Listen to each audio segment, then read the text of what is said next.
Godina Gujii lixaatti gamoon bulchiinsa godnichaa dabalatee piroojeektoonni birrii miiliyoona 800tti siquun ijaaraman jalqabamanii jalqabbiin isaanis kanneen harkifatan walumaa galatti xumuramuun isaanii himamee jira.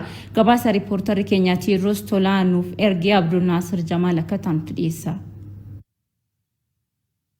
Godina Gujiitti waggaa 8 dura eegalamuun piroojeektoota ijaarsi isaanii harkifate hospitaala Malkaa Soddaa fi bu'uuraalee misoomaa garagaraa magaalaa Bulee Horaatti ijaaraman eebbifamuun tajaajilaaf qophaa'aniiru. Piroojeektoonni eebbifaman kunniin baasii birrii miiliyoona 800tiin kan ijaaramanidha jedhameera. Ijaarsi isaa bara 2004 kan eegalame hospitaalli Malkaa Soddaa amma tajaajila yaala fayyaa fooyya'aa horsiisee bultoota aanichaatiif akka kennu abdatameera. Manni fayyaa kuwaaga asin nu ijaaram rakkoon gugurdoon sila ideemnu ergaalami faa Bulee Horaa faa ideemnu nu gabaabinnaani ammallee hadhotiini ulfaa faayidaa silaa ciniinsuu de'a jallatteen rakkattullee rakkoo asuma babbawaa waan turreefi ammaa tanaaga inni addee tana dhaabbateet faayidaa qaba. Kanaan duratti yeroo godinni kiiloomeetira 200 irra jiru karaa deemaa nami ture karaa dheeraa sarraa gad deebi'e gabaaddootti aanaa ba'ee gara godinaa dhihoottuu tajaajila gahaa akka argatutti jiru amma ifaadha uummata hundaafuu ifa.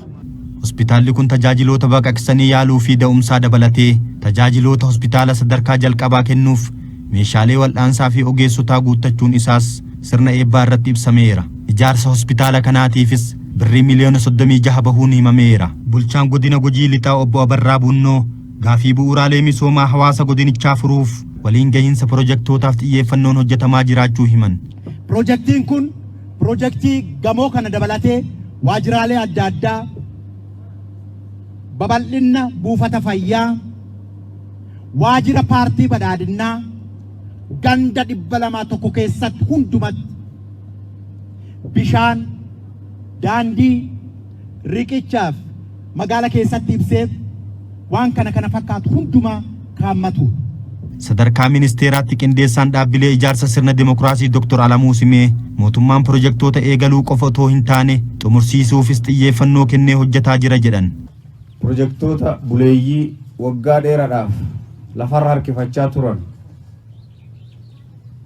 daddafee xumuruuf tajaajila uummataatiif akka oolan gochuu. Lammaffaa gaaffiin uummata keenyaa bal'aa waan ta'eef gaaffii uummata keenyaa deebisuudhaaf akka mootummaatti piroojeektoota haaraa jalqabuuf xumuruun humna xumuruu keenyaa barri bara jalqabuu qofa odoo hin ta'in bara xumuruuti dhaadannoo jedhuun hojiitti seenuudhaan waggaa kana keessa qofa mootummaan naannoo Oromiyaa keessatti piroojeektoonni 4,000 ol yeroo qabameefitti xumuramanii torban kana keessa eebbifamaa jiran.